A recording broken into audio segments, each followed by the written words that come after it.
What's up guys, Trevor here with eCommerce Paradise. Today I'm going to teach you about the best way to launch with Google Merchant Center once you've built your high ticket dropshipping store.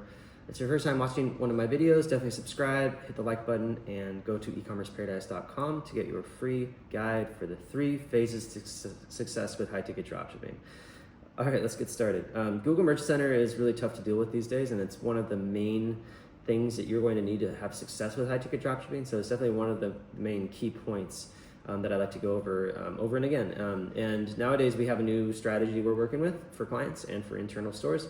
So I just wanted to key you into that so you have some idea. Now, number one, when you're building a new store out, it's really important that you get at least, let's say 5 to 10 suppliers on board, like brands, and then you upload their entire catalogs and everything like that. And that can take some time, okay? So you have to wait until you get to that point, usually. You don't have to, but it's better because then you have multiple brands and enough products on your website so you don't have to have any more demo products. It makes you look more professional to have a bunch of different brand logos on your homepage and all that. So build out a website. It can take a few months to get to this point for sure, but it's worth it. Once you're at that point, it's ready and it's time to launch Google Merchant Center. Now you have to go about it very strategically. So what I do is I make sure, number one, when you set up Google Merchant Center, that everything in GMC is going to match exactly what's on your website. Okay, so it goes without saying, but make sure you do that. The next thing is that do not connect Google Ads right away and turn on shopping ads.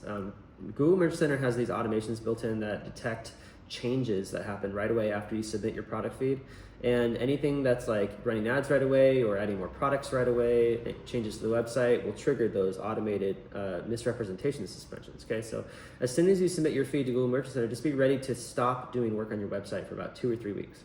It's about what it takes to get past that kind of stage where they have this like automated check where if anything changes on your website or anything weird happens, that they're going to automatically trigger misrepresentation suspension.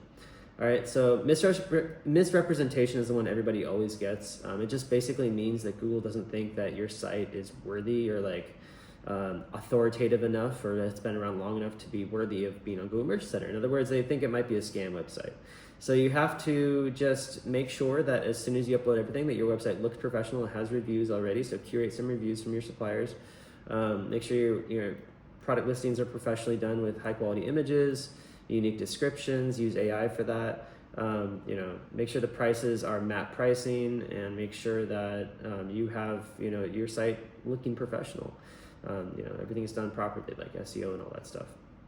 All right, once you get to that stage, what you should do is launch a Google Ads account, but don't tie it to Google Merchant Center. And instead, set up Google Search Text Ads and install the Google tag on your website so you can begin tracking audiences, people that have gone to your product pages, people that added a cart but left, added a checkout left, and then people that purchased, obviously. But you want to build these audiences up in Google Ads because you're going to be able to run dynamic display retargeting ads, and these are ads that show up on blogs and other websites and places like eBay and stuff like that, and people will see the products that they just saw on your website in an ad, and then if they're still interested, they're going to click and consider finishing their purchase.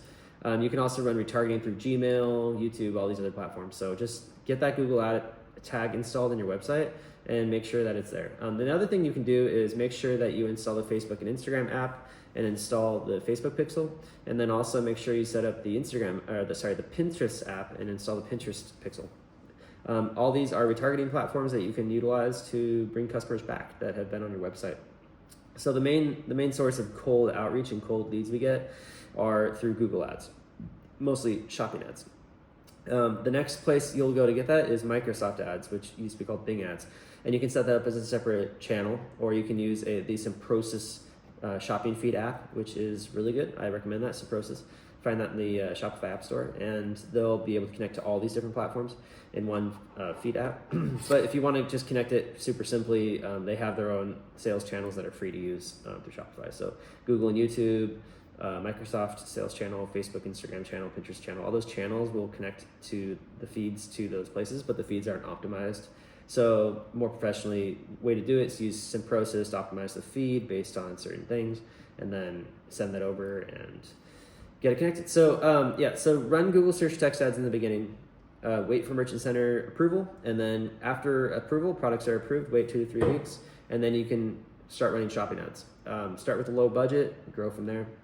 All right, shopping ads generally are less expensive than search text ads. So that's why we like running them. And also they're a little bit better for, getting people to click through CTR. But they are a little bit less targeted generally.